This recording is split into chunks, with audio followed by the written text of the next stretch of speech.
Hi hello welcome to eagle media works. ప్రస్తుతం మనం జాతీయ మత్స్యకారుల సంఘం రాష్ట్ర అధ్యక్షురాలు ఘంటసాల వెంకటలక్ష్మి గారితో ఉన్నాం.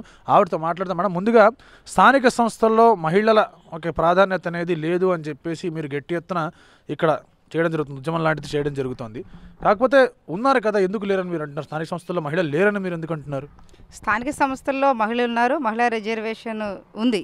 స్థానిక సంస్థలో ఉన్న మహిళలకు బదులుగా అధికారంలో వాళ్ళ ప్రాతినిధ్యం పురుషులే వహిస్తున్నారు.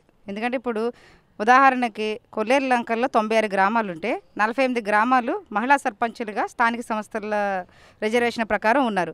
అక్కడ మహిళల ప్రాతినిధ్యం మాత్రం ఏం కనిపించటం లేదు. వాళ్ళ భర్తలో మామగారులో వాళ్ళ పురుషాధిక్యతనే ఇక్కడ జరుగుతోంది. మహిళలకి ప్రాధాన్యత ఉన్నప్పటికీ కూడా వీళ్ళని అడ్డపెట్టుకుని పురుషాధిక్యతే ఇక్కడ ఎక్కువగా కనిపిస్తుంది. ఉదాహరణకి కొల్లేరు లంక గ్రామాల్లో 96 గ్రామాలు ఉంటే 48 గ్రామాల్లో మహిళా సర్పంచులుగా ఉండాల్సిన గ్రామాల్లో ఈరోజు కూడా ప్రజలకి తెలియదు ఏ గ్రామంలో మహిళా సర్పంచ్ అని. ఎందుకంటే వాళ్ళ భర్తలో మామగారులో బయటకు వచ్చి ఆజమాయిషి చలాయిస్తున్నారు తప్పితే మహిళలకి ప్రాధాన్యత ఉన్నప్పుడు కూడా వారిని బయటికి రానివ్వటం లేదు.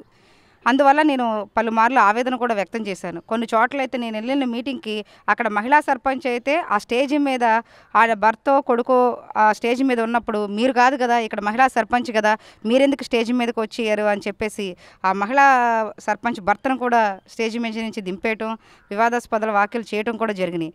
అలాగే కార్పొరేటర్లుగా కూడా 50 డివిజన్లు ఉన్నాయి. ఇక్కడ కార్పొరేటర్లుగా 25 మంది మహిళా కార్పొరేటర్లు ఉంటే వాళ్ళ భర్తలే ఇక్కడ ఆజమాయిషి చెలాయిస్తున్నారు. అలా ఎందుకని స్థానిక సంస్థల్లో మహిళల్ని ఎందుకని బయటకు రానివ్వట్లేదు? రిజర్వేషన్ మాకు వచ్చింది, మహిళలు మాత్రం ఎందుకని అందరూ పుడతా నేర్చుకోరు కదా, పురుషులు కూడా పుడతా కాదు కదా, మహిళలు బయటికి రానిస్తే స్టేజ్ మీదకి 1-2 సార్లు వాళ్ళకి ఆహ్వానం పలిగితే కనుక వాళ్ళే నేర్చుకుంటారు. కాబట్టి ఈరోజు నా పురుషాధిక్యతే కనిపిస్తుంది, మహిళలను బయటకు రానివ్వట్లేదు. దీని మీద దశాబ్ద కాలంగా కూడా నేను ఫైట్ చేస్తున్నాను. దీని మీద కింద స్థాయి నుంచి కలెక్టర్ గారి వరకు కూడా నేను దృష్టికి తీసుకెళ్ళినా దీని మీద ఎటువంటి చర్యలు తీసుకోలేదు. ఎందుకంటే అక్కడ మహిళా సర్పంచ్గా ఉన్నప్పుడు ఆయన భర్త ఎందుకు వస్తున్నాడని చెప్పేసి అక్కడ అధికారి ప్రశ్నిస్తే కనుక మరొకసారి ఆ పురుషుడు అనేవాడు రాకుండా ఉంటాడు. ఇక్కడ ప్రజాప్రతినిధులు కానీ అలాగే అధికారులు కానీ కలెక్టర్ గారు కానీ దీని మీద వెంటనే స్పందించాలి.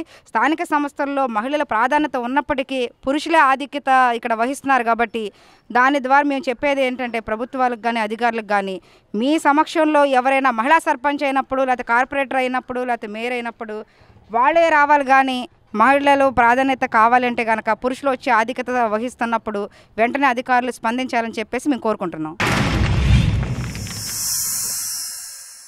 Like and subscribe Eagle Media Works.